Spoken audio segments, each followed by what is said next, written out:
this bill. Mr Speaker, I commend this bill to the House.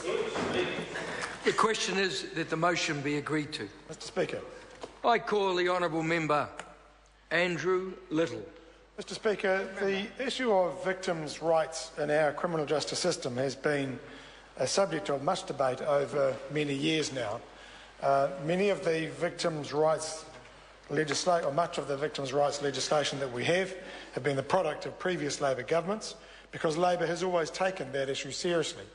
Unlike the present government, which has this issue presided over by the laziest Minister of Justice we've had in 40 years. The laziest Minister of Justice we've had in 40 years. And this bill is just another example of a Minister of Justice who once again fails to get to grips with the real issue at hand. She's quite happy to go tripping off to Shanghai, supping up tea with her husband's mates and endorsing their product and breaching the cabinet manual. She's quite happy to do that, but when it comes down to sitting down and taking seriously the issue of victims' rights, she will not do it.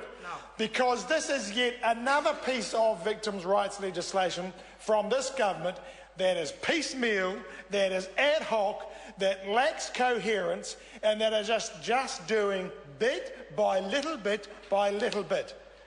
And it's time, Mr Speaker, that we actually had a Minister of Justice, such as is usually supplied by Labor governments, that takes the issue seriously and is prepared to look at the issue as a whole and come up with a set of solutions that actually address the problems that victims are talking to the government and indeed to all MPs about. Now, Mr Speaker, I should say, notwithstanding our support for this bill, because after all, something, even a little something, is better than nothing, but this bill clearly does not go far enough. This bill does not go far enough. It's interesting that the Minister should proudly boast about the new aspects in relation to restorative justice, but let's see what it says in Clause 6 about restorative justice and a new Section 9 to the Victims' Rights Act 2002, another fantastic piece of Labor legislation. And it says there that a member of court staff or a police employee or, if appropriate, a probation officer must, if satisfied that the necessary resources are available, refer a request for restorative justice.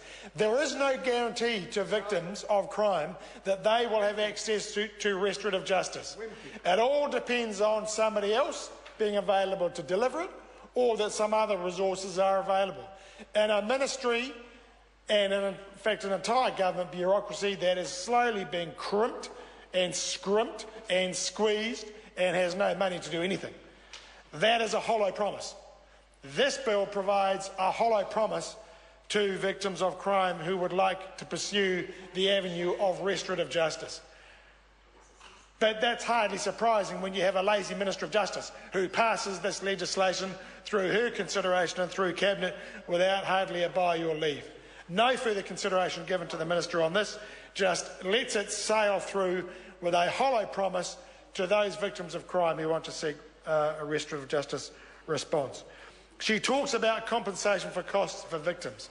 There is a limited scope in this bill for, at the sentencing stage, for some reparation of costs. But that's not the issue. What victims have been calling for is some assistance, advocacy assistance, to negotiate the criminal justice system from the outset. From the time that they suffer a crime or are the victim of a crime, and they are interviewed by the police or come into contact with the police because a family member or a close friend is the victim of a crime. What they want is someone to assist them through the machinations of the criminal justice system. That's not provided for here. What they need to know is that if they have to go to court, either to witness or observe it, or to be a witness at it, that they will have their reasonable costs met. That's not provided for, at least not, or at least not guaranteed in this bill. This bill is inadequate when it comes to a reform of victims' rights.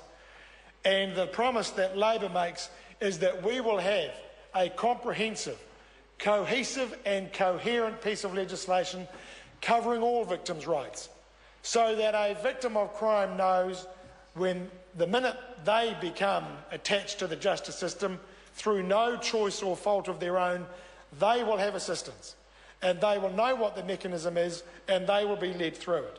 It's great to have some of these things here, have improvements in terms of victim impact statements, and know that you can present your victim impact statement with a limited ability for them to be amended or curtailed or indeed shut out at all.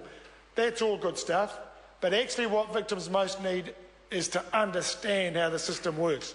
Understand why it is that a defendant can get access to criminal legal aid, whereas they, as the victim, might not get any assistance at all. They need to know that, but actually they need to know that they can get some assistance if they are out of pocket for having to go to court to hear or to watch the defendants of the crime that they are part of put to justice. That's not guaranteed in this bill. So while this bill does some things, while it helps in terms of victim impact reports, while it helps in terms of those appearing in the youth courts, it does not go anywhere near far enough. And it is time, Mr. Speaker, that we actually had a Minister of Justice who is prepared to deal with the real problems when it comes to criminal justice and the place of victims in it. We have to do more than just more incremental change. And we actually need to have a government that listens to victims. We need to have a government that listens to victims. It's all very well, as this government has done, in relation to perpetrators of crime, those who are convicted of it. They've done some things in that regard. I'm not sure how much consultation they had with the Sensible Sentencing Trust in that regard, because they don't talk much about that when they talk to the Sensible Sentencing Trust.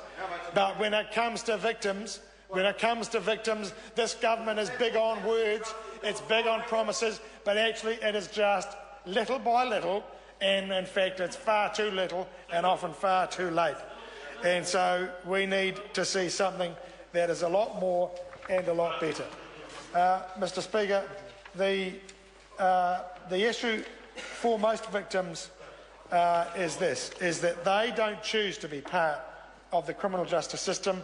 They are there because of the actions of another. And they want to know, and the biggest deterrent to crime, as we know, is detection and bringing people before the courts. And they need to know that when that happens, when they have been burgled or assaulted, violently harmed, or indeed if they are the family member or close friend of somebody who has been killed at the hands of another, they need to know, the victims need to know that they can get the means to understand the system and be assisted through it and have any costs that they unfairly face or reasonably face, have those properly defrayed. We know that as this bill went through, the Law Society expressed some concern about the court system, particularly sentencing, turning into a free-for-all, and we need to know that the voice of victims is going to be heard, but that it does not compromise the efficacious and good running of the criminal justice system. But let's go back to the critical point. It is high time, after 20 years of debating and making incremental change on victims' rights, to come up with a comprehensive and cohesive package. Nothing less will do. This government will do it, won't do it, Labor will do it, because it is needed, it's overdue, and we will hear in the rest of this debate about some of the most serious victims of crime, and that is victims of sexual crime, and their needs are very special and need to be heard and understood, and other members from Labor will talk about that. And Mr. Speaker, we will pass this bill, but we will build upon it and come up with something good for all New Zealanders and all victims of crime. I call the honourable member Scott Simpson. Thank you, Mr. Speaker.